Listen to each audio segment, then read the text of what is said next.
Again, maayong hapon sa tanan, kap, mga ma'am. Unang-una, magpaila-ila sa aming sa mga kaugalingon.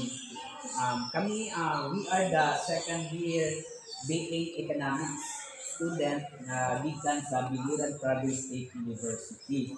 Kung naami karon din para i-present namo sa inyo ang among na-propose nga plan nga makahatag og kaayuhan sa Barangay Libertad. So, by the way, gusto na mo nga i-extend ang among pagpasalamat sa inyo tungkol sa inyong ginikalang panahon, oras, para paminawon ang among mga ma-propose nga plan sa Barangay Libertad. So, ako sa ipaila-ila ang kaugalingon, inubanan sa ako mga kauban. Ako dahil si Jimel Buenapil, second year from the Economics. O kindly introduce yourself, akong mga co-members.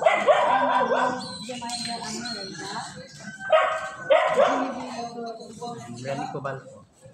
So, bago siya sa among upat na minutes sa among course outcome, required lang upat na miyembro sa sa grupo. O mauni siya na na-assign din sa Barangay Libertad para kung sa among mapropose nga plano na pwede ninyong dawaton o i-apply sa inyong barangay. So, di na ta magbugay o magsugod na ta. So, as a resident, as lumulupyo din sa Barangay Libertad, gusto man nato na ay dako nga kaayuhan na matagamtaman ang atong lugar. O dili lang sa physical, dili lang sa social, pero in financial. Kaya isa man ko sa kinahanglan ko sa tao anong financial, di ba, kwarta. Kay diri sa kalibutan, kinahanglan ang kwarta, wala kay siguro di ka kasulban diri sa kalibutan kung wala kay kwarta. Depende na lang na sa tao. So gusto nato pod nga kita kamo as a barangay official, gusto nato nga naay mahitabo nga kalambuan sa atong barangay. So boto siya nga amo karon i-present sa inyo ang among mga nakamit ng mga ideas mahitungod dinhi. To start,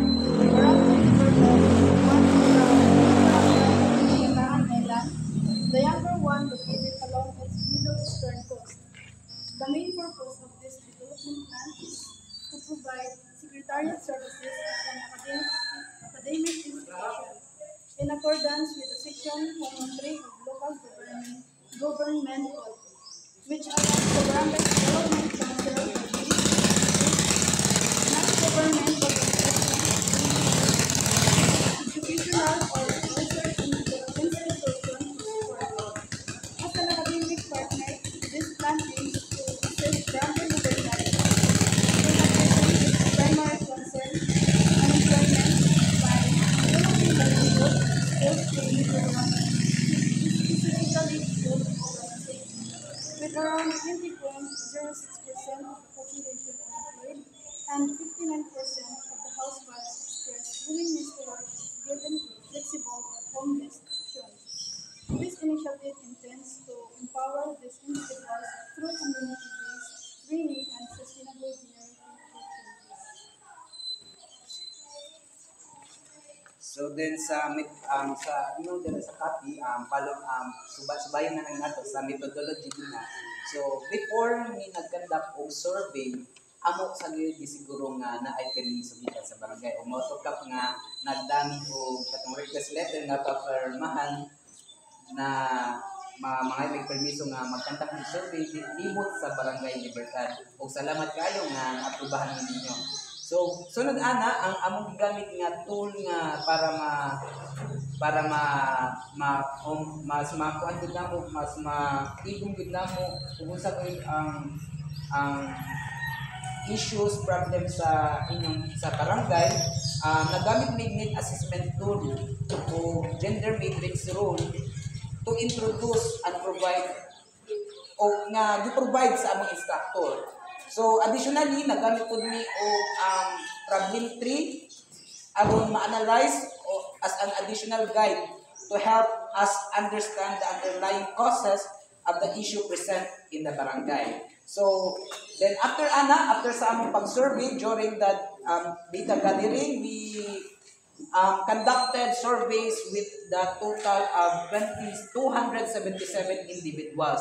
Mo na ang among target nga respondents ug ang among gigamit din nga tool kay simple random sampling, which is nga murag random lang siya nga among makuan kay dili man gud pud mahurot namong tanan ang sakadamo sa tawo dinhi sa Barangay Libertad. So each respondent also signed katong sa among questionnaire na atoy ang consent nga nagpamatuod nga ni-answer gid sila o ilagod i-answeran bago sila mo participate sa among survey. So after collecting the data, among gitali, gi-encode o gigamitan na mo Microsoft Excel kay especially karon nga panahon na high-tech na ta, advanced na ta sa technology o dali ra ang proseso. So when then use basic statistical tools to analyze the data, mo na to among gigamit nga mga pagtali, pag-analyze sa among mga nakuha nga data according sa among survey. So the data and better understand the overall situation and specific needs sa lugar sa Barangay Libertad. So, ang pag-survey po namon atong during atong time, ang nakuha ko ng mga result sa age po na ay nag-answer sa 11 o ang naedad is 11% ang pinaka 0 to 14. From 15 naman po to 64, mao po siyang pinaka-highest po nga age na edad 15 to 64. So, the graph shows that the majority of the respondents are 15 to 64 classified as working age economically active population is 89%. Mao po siyang ang dako nga murag kulay orange or brown. So, ang sunod po ang sex o ang iyang kasarian. The result shows that 54% is the highest respondents. The majority is female. Meanwhile, it's 46 male. So, ang civil status naman po, ang pinaka-highest po naman is 53% ang married. So, according to the data, gathered the majority of the respondents are married 53%, followed closely by those who are single 41%, suggesting that most of the respondents is married. A smaller portion is widowed with 4%, while 2% is not answered. So, the highest education attainment based on the survey, the majority of the respondents are high school level with 43%, which is followed by the elementary level with the 42%, while 10% is the college level and the 2% is vocational. So the result, many residents of Batangan Island, which is the figure number 5 po. So the primary source of income, the highest percentage po is the 45%.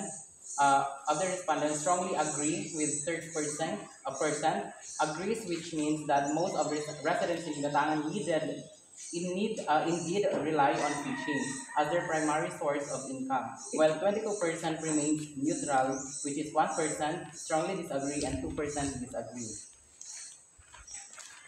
Many people of Batangan Island leave the island to find better job opportunities. So the highest that we have here is 46% strongly agree and 37% agree that many people leave the island for better job opportunities. Meanwhile, 13% remain neutral, while 8% disagree and 1% strongly disagree. So the result, a gender matrix role, which is the figure 7 po. Activities undertaken by men, productive. The chart shows the different jobs that men do in their community. Fishing, which is 28%, farming 25%, and a construction worker is 17%, are the most common job here in your islands.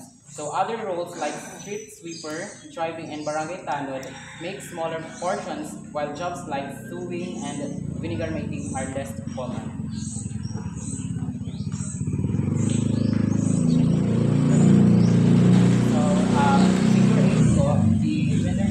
Activities undertaken by men, reproductive. The chart shows the caregiving and household tasks that tend to most and under 20,000 chores, which take up to 39% of the total. Cooking is also common at 17%, while tasks like animal care and washing clothes are done by fewer men. So, a gender matrix role naman po activities undertaken by women, the productive is the chart shows the productive activities that women do. Farming is the most common job, making up to 29%. Mat weaving is the second most common, which is 20%, and also the vendors account for 17%. Smaller roles such as teacher, student, and VHW, tourism each make up to about 1 to 5% of the total.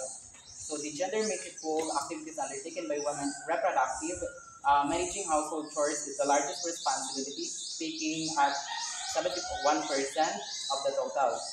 Childcare follows at to 17%, wood picking accounts for 5%, and animal care makes up 4%. Budgeting is the smallest category of 2%.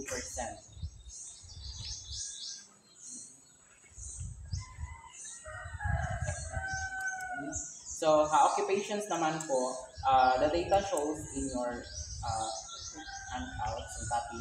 The largest amount of the respondents are housewife, which is 20.6%, followed by the farmers, 16.2%, fishermen, 14.4%, and the list are security guard, barangay kagawad, Phoenix crew, teacher, bagger, delivery boy takes up about only 2% in the graph. So, nandito sa development plan, mo na siya ang among proposed plan. So, ang pangalan sa among program kay Livelihood and Skills Training Program, Fish-Based Food Processing. So, sa kini nga program, mo ni siya ang sa among pag according sa data nga among na kolekta, majority of the respondents are housewives. Diba ganina sa occupation housewives, which consists 20.6% among them. Mao na siya. So livelihood and skills training program, fish-based food processing.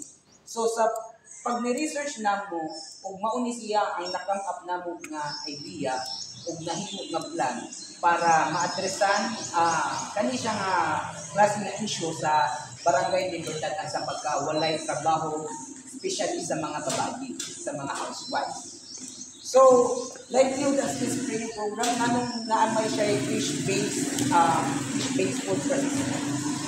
Fish-based food processing. Because according sa among data usap sa kagulanita, sa mga figure, majority, sa figure 5, majority sa respondents kay rely on fishing as their primary source of income. Muna siya nga, mura po connect na mo ang field sa food processing sa ang pagpangita ang mga sayon na po niya pangitaw trabaho sa Barangay Libertad. So balik ta dinhi sa among plan, sa development plan. So usa sa mga objectives namo, purpose ni ani nga plan is to provide flexible work. Mo ni siya ang like kanang every individuals ma'am naa sila especially sa mga babae naa sila ingani nga practical skills o para po maka-create sila o income opportunities. Then income sources for unemployed residents, especially the 20.6% housewives. So additionally, kani siya nga this kind of initiatives, it aims to kanaganing ma-empower nato ang mga kababaihan dinhi sa Barangay Libertad nga dili lang po sila puro sa naara sa balay, but also maka-create po sila na sila better income source sa ilang kaugalingon o para po sa ilang family na sila makasuporta sa ilang mga basic needs, mga commodities like sa ilang mga pagkaon or mga pagsuporta sa bata sa mga pag-eskwela, di ba? Pamangkod na usa sa mga panginahanglan nato sa as a human, pagkaon o mga pagkaon manggod, di ba? Pagkaon manggod ang number one nga kinahanglan sa tao. O ang uban kuan na lang na siya ang taphaw nga panginahanglan. So mo na siya ang among na-propose nga amount ang among basis aning proposed amount na based na po sa DBM, sa Department of DBM ba to? Sa DILG nga 80,000 lang ang sa 100 na inhabitants sa ang tawo, 80,000 lang ang kuan. So, ang among gi-refer ani, makita ninyo sa appendices sa pinakaluyo, kaning propose na mo sa 10,500 to 15,000, nag-base mi dinhi sa TESDA na trading scale. Sa pinakaluyo na adito ang among gi-highlight nga proposed amount sa luyo pa sa kanang gi-highlight nga color yellow mo na siya ang gi-base na nga proposed amount para makakandak ani nga training among proposed plan para pagkandak ani nga training. Nag-base ni sa TISDA o sa sa next page naman po, sir, ma'am, dinhapod amo po ni siya gi-refer sa nakasi sa Nueva Vizcaya nga sa municipality ang Nueva Vizcaya nagkandak po sila ng ani nga training. So nakita ninyo din ang mga gipang-highlight which is nga ang mga kinahanglan ra gud sa training kana kay ang kanang ila dinagkuay naman na sila yung mga refrigerator, nanay oven, mga dagkuan na which is nga dili kaya sa budget. Kana lang among mga gipang-highlight nga color yellow nga which is nga igo ra pod sa proposed amount nga 10,000 to 500 to 15,000. So nganita sa time frame. Ang among time frame ra dinhi nga among na come up 2 months according po na sa TISDA katong ganina TISDA kay naman to proposed amount then training of days which is 60 days atong equivalent sa month sa kabuan ay 30 days o mukabat sa 2 ka buwan. So mo na siya 2 months lang o ang among expected results ana among puhon sa among pagtan-aw ana after aning training.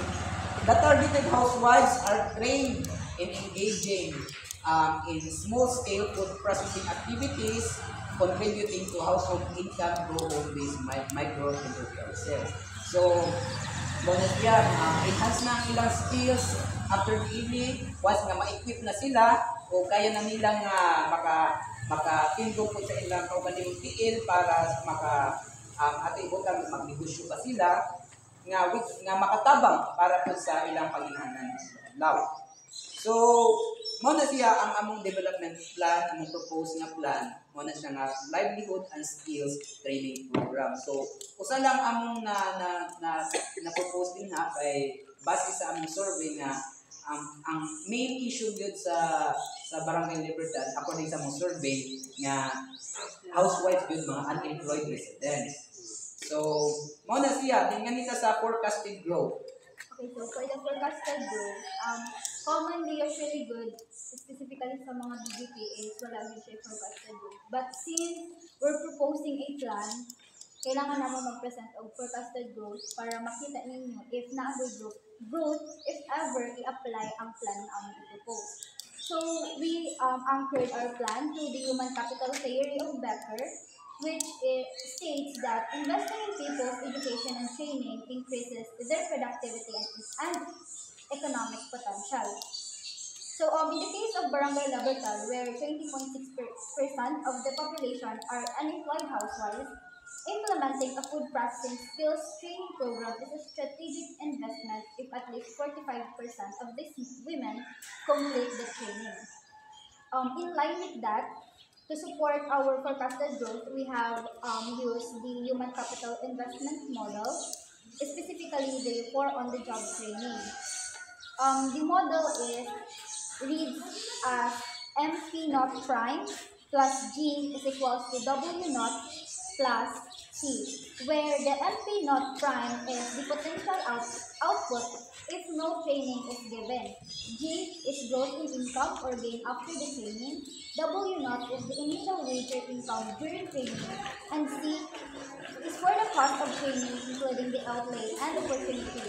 And for the interpretation, makita ang growth if ang G, which is the growth in income or gain after training, is greater than the cost of training.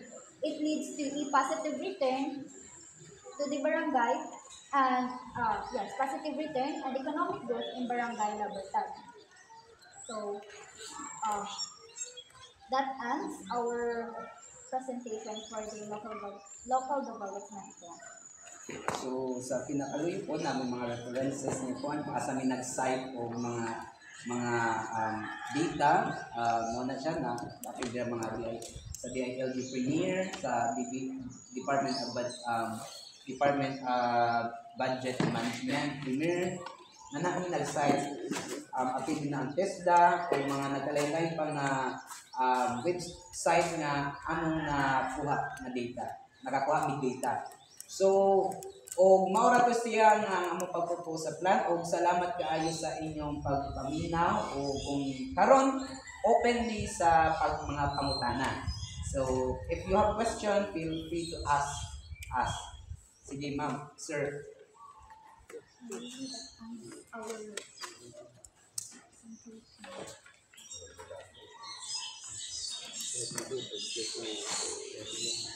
Bukod sa ini sa pag-asa siguro nga lugar o barangay, siguro ang lugar mo ang sinugtuwang ko siguro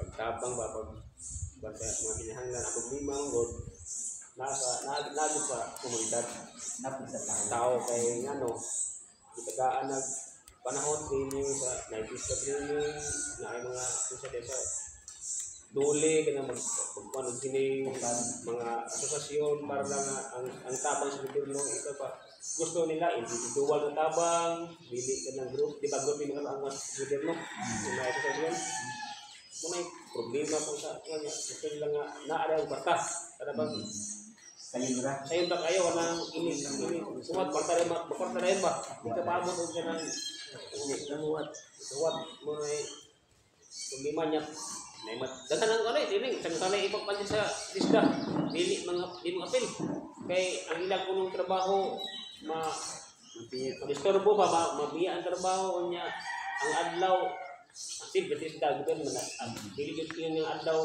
minimum ba na 150 adlaw 140 adlaw nya murag sayangan sila nga ilang ang isda training na itag 2 kabuan sa kabuan na training kailangan balangan na ni kuha sila maghuna pa sa kanang paabot nga makuha ang last training sa mga kung sa ganang sa tao ka ng sayo na lagi dili wala na effort nga buhaton which is nga dawat na lang mo ko na nga dili lang mo to ginuni mo kap nga ang gobyerno gibuhat ni nagtanan para naikalambuan sa usa ka komunidad pero naa na sa tawo kung naatay kooperasyon o magpa-impluwensya siya sa aning plano sa gobyerno. Gusto nila ang tapang ng ikaturo sa imong bayan ng tubagan ng kwarta siguro pero pinagtabang ko sa gobyerno ka lang wala purpose wala ka nawala ang mag-uumad rin sa katangan sa murang baybay na ng pagkaon ba kung ano yung purpose ka nawala na kanan lang siguro sa nyo may pa isa pero gusto nga ako mismo ba ang pagwaka kung ano po ganyan sa buwan may gamay na opin mo mga asawa gamay na lang ang buwan sa palo sa mga kayo kadaghanan mag-win ka ba yan pa na ay panalitan ko makuha na ay training ako kiling po sing humana ni ini sa tawali ito sa kanila sila wala na play mo mo kapital ganito ko mga dagan ko isporo gimo ikyam magimo mga value added product. Ya pag ginamos ginamos ito sa ang pagdanan maayo ang ginagawa daw mo nang ang isda diri why ni tanong ko may kapital Mana itong i-offer nila, sir? kumana ni Isa man ang resulta.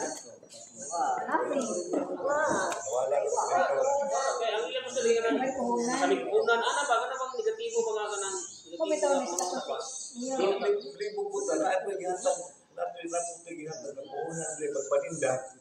Yung usukan po, sa 15 mil. Kaya lahat na hindi na kung pwede ibalik. Kaya ito na ho, impas. Katong kuan livelihood katong mga baboy. Itagaan po sila ganang sur. Sila rin po kung sa Hindi po bisda kanang ano na social media kanang ikiring ito mag oh Dilip. maninda sila maninda yung mga grupuan yang dili ba magkakaroon ng grupo kinahay na ilan may iwan so ato sa bahingan ibahin at ang kanino ibahin ka pero dapat nag-iipon na rin discount mga gobyerno ang mga nabuhian ba. Tapos nawa lang katong lingon nga itong makitering-kitering yan ang okay na to sa pila ka to eh. Baka to eh. Ang gata ng mga buwan. Magpautang sila sa subject pwede ang Kaya ina na utak. Imo ka itong tagang bagay. Sama karoon nga. Taga, kisimil. Uy, dali mo. Tanaw na ko. Mahimo ka. Bata ng bukas. Sa taga ng mga sila item siya. Sana pa dyan. Hindi pwede ibalik. Hindi anak mo dapat salig naman ang good sa dapat workplace. monitor na nga nagtubo aktiba din Mga na mga benefits karon mga senior citizen outing na okay na hindi na kasi makatrabaho. Ano purpose kay karon pumpo na gaya ko sa mga di ba nakabati mo na ang mga cards na ni pabrina na tuktok na wala isip nito bawal ko sa ringo na na may daghan na nato din may mga kanaganing kuan mga kulak kahan sa college kanang mga kuan baka Compassion. compassion na niya magsalig mo lang kunti. so kung na sa sulong ninyo riga ang mga daghang mga housewife karon nga wala mga kuan kay tungod na ni compassion nagawa talaga yun sa kanang mga ilang mga kanang sponsor ito wala ikuan okay na lang magawa talaga sila kada buwan wala na kuma yang mga tatay active sa panagat kay siyempre mga tatay ambisyo sigarilyo tabak kanang doktor kanang kasama mga anak na active sila pero lahi katayuan nila murag kidan kasi tagilang ibo sa pamilya. So yun na. Active sa panagat. Panalitan mo balista o pinakabuang kuan sa pag-ingon sa percent mga 20.6% housewife. mga trabaho. Kung magpalista, Magpapuan sila. ang among target nga participant. Participant. So siguro ang targeting nga participant like katunga sa kuan. Oo, example na ay nang answer nga mga housewife nga May trabaho. nga 50 ka buo ang katunga ana 25. Wala siya ang among target po nga mo-participate nga klase nga program. So, napamoy laing question? So ang ako siguro kung magkaroon mo sa pista siguro para may feeling gini sa akong ikuhan ka ng housekeeping kay ang amo din ka ng mga anak na mga parang noon ka ba mga pamilya di college ito naman narbaho Marco di ba okay nga housekeeping ka Marcoan ka okay ano ba hindi kuy maayo na siguro para ako nga Pero dili lang ang women nila ang housewife man ginoy. wala ang mga kasi pero naman ang iyan ng mga anak kay nga ang sa mga Amerikanan murag dili nagigana mga anak naman yun Ang mga gikanan po karon nagsalig sila mga anak na trabaho. mga nanay raw di mo na pagkaroon Limbog na sa gobyerno. O daghang anak ng kabong mga galang sila. Ayun na ba? O na mga pagkaw na feeling. Anak pa rin ba? Kita mga anak, yun. daghang ka diri sa tilo na kayo survey mo lang kuring pang ang survey nga daghang diri ang mga housewife nga wag Pagpabukan o nakapagpala nga mga Sa mga na tilo siya Islam ko din amo wa mga gud ni mga kanang kuan mga opisina nga sudan nga trabaho. kung ingon ito siya nga tungod sa programa sa gobyerno magad hinuuna pero di mo suhan ba ba purpose kita bangon sa gobyerno para mo Sa sinto kasa tingali na. na di na manarbaho kaya kuwat sa Buat sekarang anda jawab Ang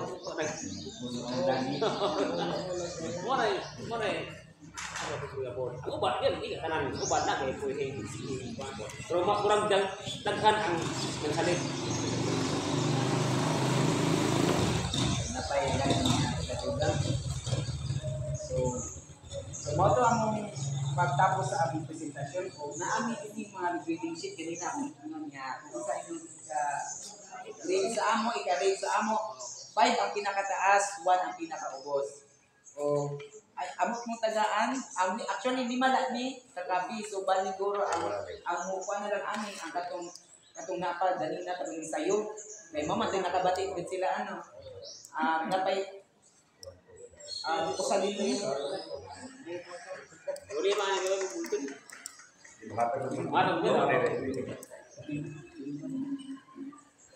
So, ang ito ma. Yan, sa kang ubos, signature of expert, kabuna inyong, siguro overprinted name ano? Overprinted name. So, Ini bentang lagi. Atau pasang lagi yung maestra. Abi pa lang wa may kasabot. Yato na lang ibutang sa 5. 5 or 4.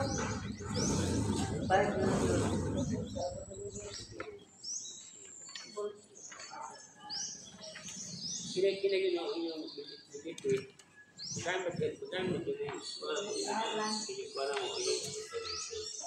hindi lagi mo mga magamit pag magpapagplanin mo sa kuhan. matagpuan na amang dito lang. Kaya mo na mo tayo para i-rate me ninyo. Ato na din Perfect na lang sila. Kini siya po din siya namo ni. May labo ni amo kung ano ba. Okay. Nakawat ka na mo. Ano daw buti? Yeah. Oh, ikaw na. Kapag